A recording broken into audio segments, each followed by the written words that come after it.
ఇలా పాతకాలం నాటి ఒక కర్రీ అయితే మీకు చూపించబోతున్నానండి. ఇది రైస్లోకి చాలా బాగుంటుంది. నెక్స్ట్ ఏంటంటే పూర్వకాలం వాళ్ళు ఇలాంటివే తింటూ ఉండి బలంగా ఉండేవారు. ప్లస్ ఏంటంటే ఇందులో ఆయిల్ కూడా చాలా తక్కువ పడుతుందండి. మీకు అర్థమైపోయి ఉంటుంది కదా. వంకాయ ప్లస్ బంగాళదుంప ఉంటే చిక్కుడుకాయ కూడా వేసుకోవచ్చు, శనగలు వేసుకోవచ్చు. అల్లం పెట్టి మీకు కూర చూపిస్తున్నానండి. అల్లం పచ్చిమిర్చి కూర అనమాట. రెండు వేసి వండితే మాత్రం మసాలా అనేది ఏమీ అక్కర్లేదండి. అల్లం తింటే కూడా మంచిది. పోపు అయితే మాత్రం కొంచెం మినపప్పు, శనగపప్పు, ఆవాలు, మిరపకాయలు. ఇప్పుడు బంగాళదుంప తొక్క తీసుకున్నా పర్వాలేదు, తీసుకోపోయినా పర్వాలేదు. ఉడకబెట్టేసుకుందాం. ముందర కడిగేసుకుని శుభ్రంగా ఉడకబెట్టేసుకోవాలి. అల్లం పచ్చిమిర్చి శుభ్రంగా దంచేసుకుందాం. రోట్లో అయినా సరే, మిక్సీలో అయినా సరే, నా వీలుని బట్టి.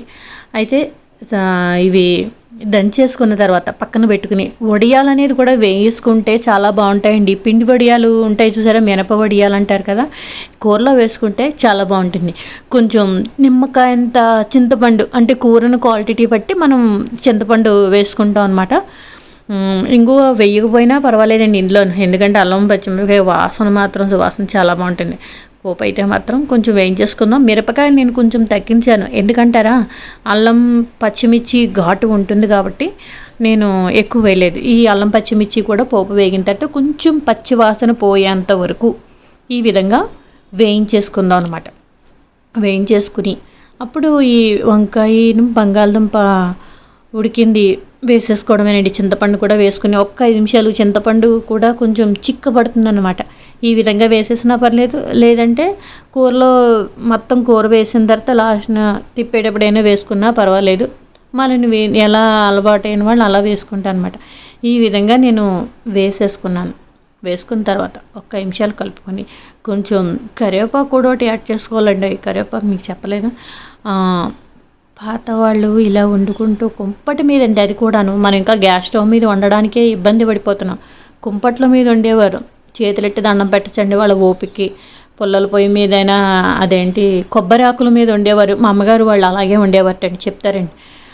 అయితే పొయ్యి వెలిగించుకుని దానికి పేడతో అల్లుకుని అలా విధంగా వండుకొని చాలా పద్ధతిగా మడిగా ఉండేవారు. మళ్ళీ అది కూడా రాత్రి పొయ్యి అంతా వంట అయిపోయిన తర్వాత అలికేసుకుని పొద్దున్నే వంట మొదలెట్టేవారు. వాళ్ళ మడి ఆచారాలకి, వాళ్ళ ఓపికకి చాలా చేతులెట్టి దండం పెట్టచ్చు. మనకు అస్సలు లేదు ఈ రోజుల్లో, ఎవరికీ కూడా లేదండి. కొంచెం వండేసుకుంటున్నారు, అలా రూమ్లో కలిపి పడుకుని పోతున్నారు. అలా అయిపోయింది బాడీలో. ఎవరివైనా సరే బలం అనేది ఎవరికీ లేదు. శరీరం ఎందుకో తెలియట్లేదు.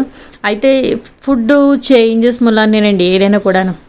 సరే, నా ఫుడ్ అయితే మాత్రం, నా కర్రీ అయితే మాత్రం అయిపోయిందండి. చాలా బాగుంటుందండి ఇది. చపాతీలో కూడా చాలా బాగుంటుంది చెప్పాలంటేను. చపాతీ పూరి కాదు, చపాతీలోకే బాగుంటుంది. ప్లస్ వైట్ రైస్ వేడి వేడి అన్నంలో కొంచెం పప్పు నూనె, నెయ్యి కూడా కాదు, పప్పు నూనె వేసుకొని తింటే ఉంటుంది. ఇవి నూనె లేని కూరలండి, నిజంగా బలమే ఇవి. ఇలాంటివి ఇలాంటివి నచ్చవు ఎవరికేనో.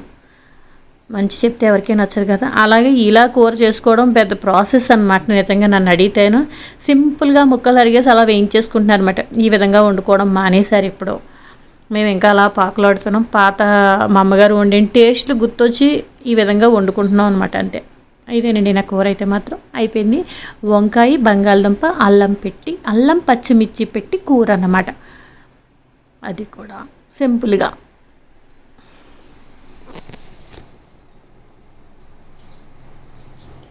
క్యారేజీ అయితే మాత్రం సర్దేస్తున్నానండి.